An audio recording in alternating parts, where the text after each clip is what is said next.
Kau buat apa tu? Oh, aku buat sudoku ni, Sofia. Sudoku? Kau suka ke main sudoku ni?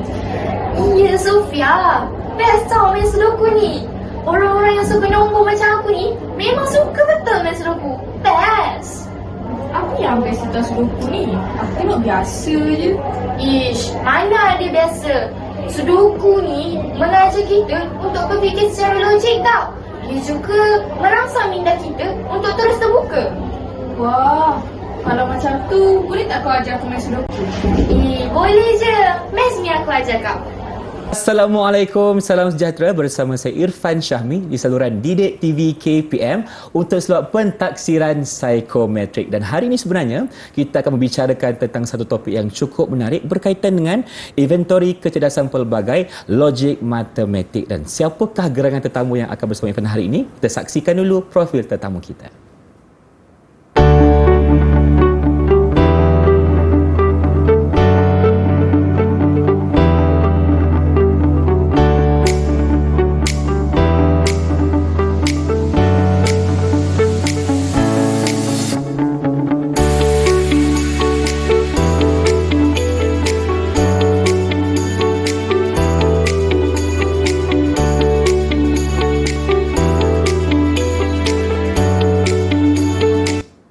Itulah dia profil guru yang akan menemani Irfan hari ini, iaitu Cikgu Madiah Sabariah Muhajir, Guru Bimbingan dan Kaunseling Sepenuh Masa dari SMK Bandar Baru Bangi, Selangor. Assalamualaikum Cikgu, apa khabar? Waalaikumsalam, sihat. Alhamdulillah. Terima kasih kerana menemani Irfan hari ini di sebelah saya untuk ceritakan tentang pentaksiran psikometrik. Dan kita juga bersama dengan seorang jurubahasa isyarat. Irfan perkenalkan Cikgu Aida Hafiziana Muhammad Sobri dari SK Pendidikan Khas Ipoh, Perak. Assalamualaikum Cikgu, apa khabar?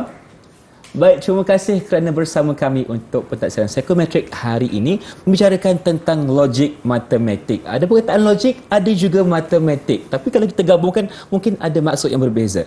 Jadi sebagai mukadimah ni Cikgu, mungkin Cikgu boleh terangkan apa yang dimaksudkan dengan logik matematik. Silakan.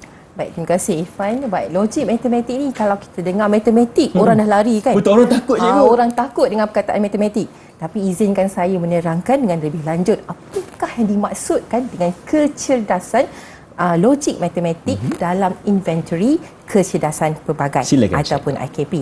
Baik, bagi kecerdasan ini ialah kebolehan yang dominan pada bahagian kiri otak membolehkan seseorang menakul secara didaktif dan induktif serta berfikiran secara konseptual dan abstrak. Baik, secara mudahnya Irfan, ringkasnya individu yang berkecerdasan tinggi dalam konstruk ini merupakan individu yang mahir memanipulasi nombor dan pengiraan. Nombor dan pengiraan. Benar. Kita dah tengok rakaman tadi kan? Yang suka main sudoku tadi? Ya. Ada dengar tak dia cakap, saya suka nombor. Betul, ada. Dan dia cakap, dan murid tu cakap saya sudoku ni merangsang pemikiran logik. Merangsang pemikiran katanya. Ya, benar. Okay. Jadi itulah yang dimaksudkan dengan logik matematik. Ya, jadi betul. kita boleh definisikan sebagai individu ini dia mahir tentang nombor dan juga pengiraan. Betul, nombor dan pengiraan. Baik. Saya disebut tentang penakulan tadi kan. Izinkan saya lah untuk menerangkan sedikit apakah yang dikatakan dengan penakulan. Penakulan ni Irfan ialah kemahiran membuat pertimbangan secara logik, rasional, adil dan saksama. Yang mana ia berkait rapat dengan penguasaan kemahiran kritis, kemahiran kreatif dan strategi berfikir secara induktif dan juga didaktif. Faham? Saya rasa umum dah pernah mendengar terma KEBAT, kemahiran berfikir aras tinggi. Right?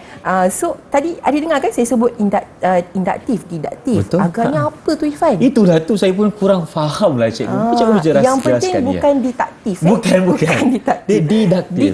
Didaktif. Yeah. Baik, induktif ni secara ringkas kita boleh faham sebagai kesimpulan. Okey, faham. Kesimpulan. Kita meneliti beberapa contoh atau situasi yang spesifik. Okey, kita perhatikan ciri sepunya dan kita membuat kesimpulan. Baik. Manakala bagi didaktif pula ialah pertimbangan. Pertimbangan yang bagaimana?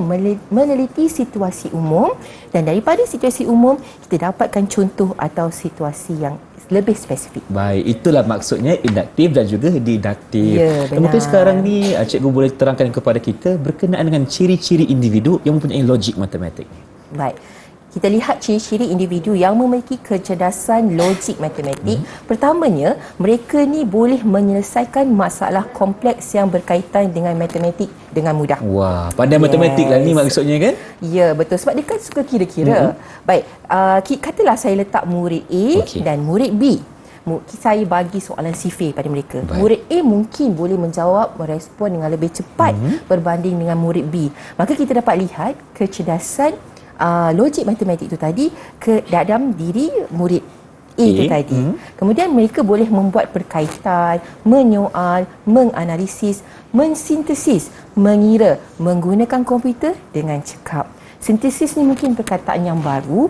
Nak tahu apa sintesis? Boleh, cikgu. Paling mudah. Ia adalah penggabungan, penyatuan dan pemaduan. Contohnya kita ada idea.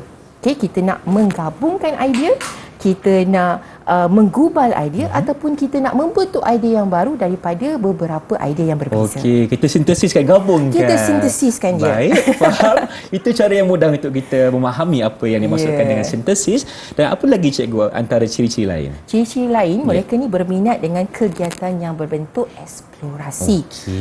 Orang ni suka meneroka, inquiry-nya tinggi. Maka mereka akan sering bertanya tentang fenomena yang berlaku di sekeliling mereka. Contoh kita nampak anak-anak kecil kan yang gemar bertanya, kenapa malam ni gelap? Kenapa matahari tu panas? Baik, ini adalah antara ciri-ciri yang kita dapat lihat bagi individu yang berkecerdasan logik matematik.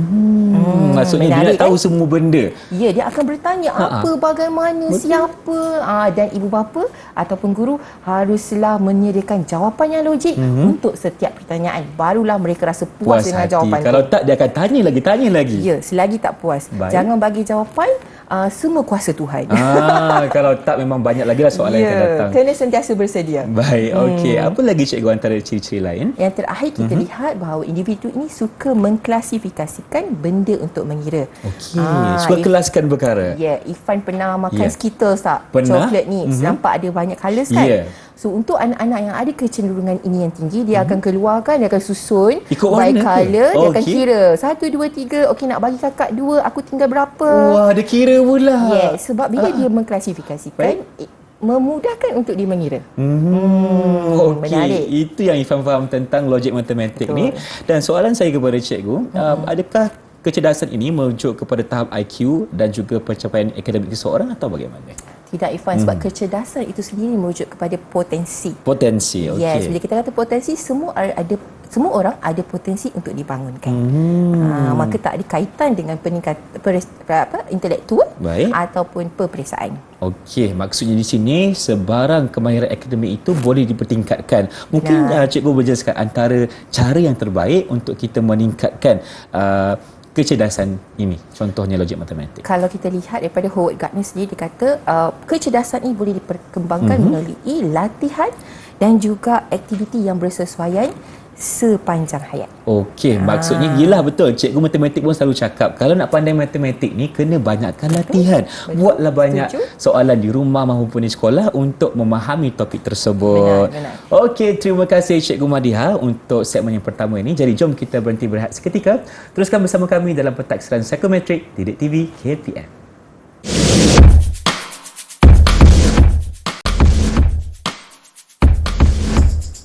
Bersama kami dalam slot Pentaksiran Psikometrik bersama saya Irfan Syami dan juga Cikgu Madiha di sini. Okey, kita sedang berbicarakan tentang logik matematik. Jadi untuk segmen yang kedua ini, apa yang kita akan diskusi pula?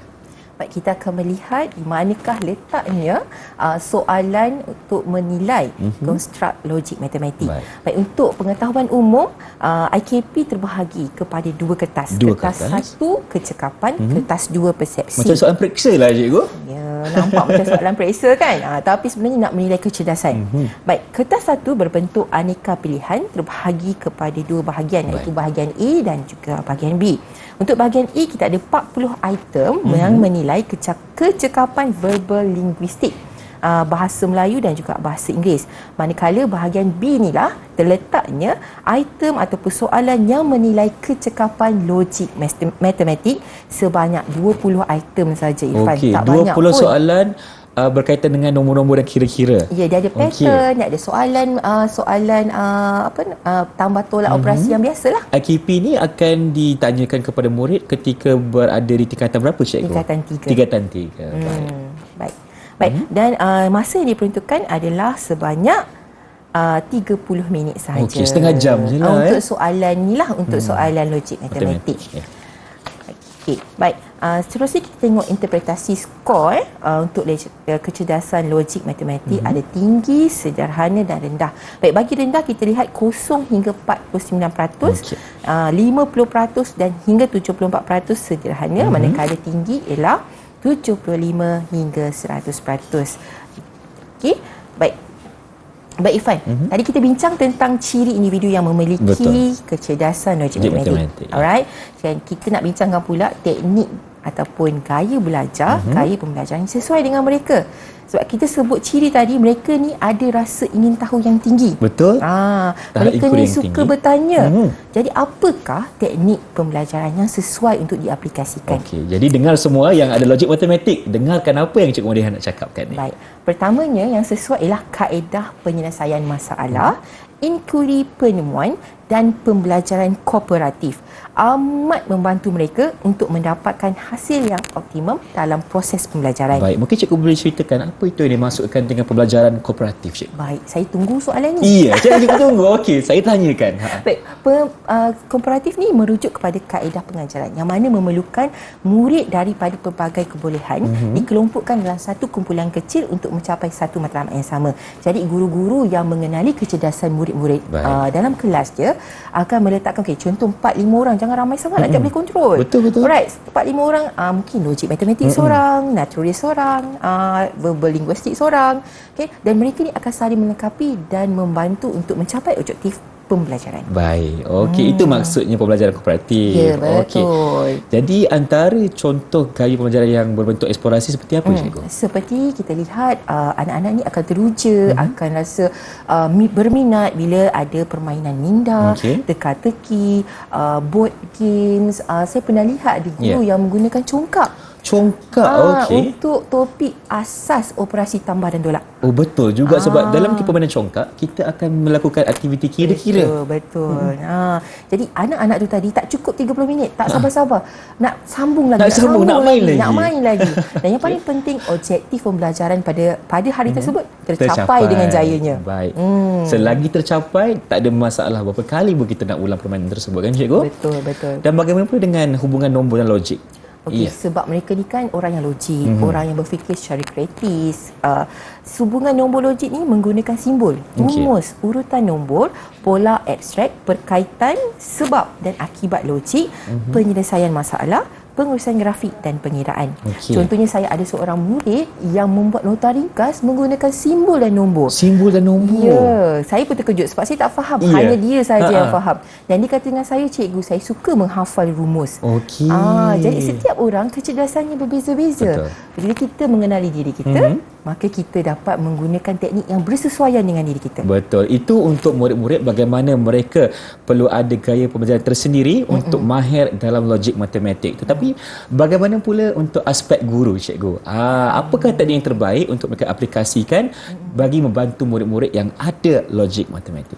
Betul. Tadi kita ada sebut tentang latihan, aktiviti yang bersesuaian, dan dalam konteks pendidikan siapa orangnya?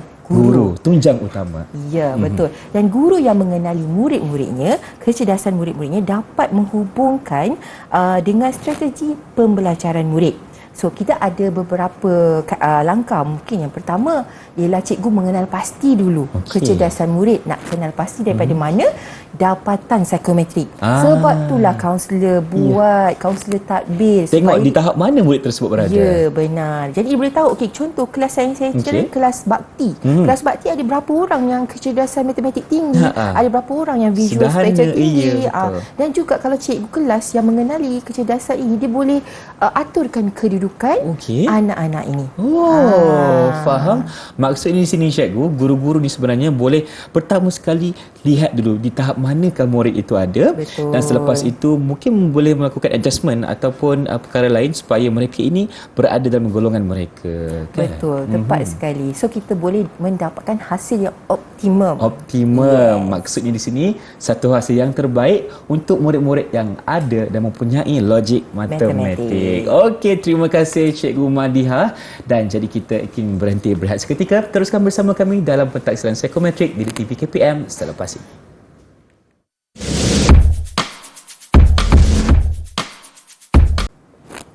Kembali menyaksikan pentaksiran psikometrik bersama saya Irfan Syahmi dan juga Cikgu Madiha. Baik, kita sedang membicarakan tentang logik matematik dan pastinya Cikgu, ketika murid ini selesai di pengajian di tingkatan 3, mereka akan beralih pula ke menengah atas di mana di situ mereka akan memilih di manakah kelas yang mereka ingin pergi. Contohnya sains ke kesenian atau sebagainya. Jadi, apakah pilihan terbaik sekiranya murid-murid ini mempunyai logik matematik?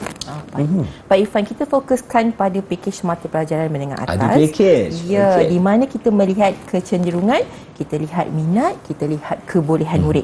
Jadi bagi individu yang memiliki kecerdasan logik matematik ni, yang suka nombor, yang suka pengiraan, logik, pemikiran kritis, maka jurusan aliran yang sesuai ialah pakej STEM. Mungkin yang disebutkan tadi kan sains tulen tu, itu zaman dulu. Zaman dulu, okey. Sekarang ni kita ada STEM A, STEM B, STEM C. Oh, dah baru dah. Maaflah cikgu, saya pun dah lama habis belajar kan. Dia bukan STEM yang cop tau. Okey. Dia STEM. STM, Sains, Teknologi, Engineering dan Matematik. Yes, betul. Baik, bagi pakej STEM A, kita kata murid ni mengambil semua mata pelajaran sains tulen. Fizik, kimia, biologi, matematik tambahan.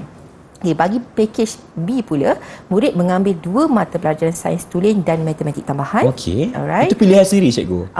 Ada beberapa kriteria yang akan saya terangkan sebentar lagi. Boleh. Alright. Dan atau sekurang-kurangnya 1 mata pelajaran elektif STEM sains gunaan dan teknologi atau mata pelajaran bukan elektif STEM. Okey. Dan bagi STEM C pula, murid mengambil sekurang-kurangnya 2 mata pelajaran elektif STEM sains gunaan dan teknologi atau mengambil mana-mana satu mata pelajaran vocational.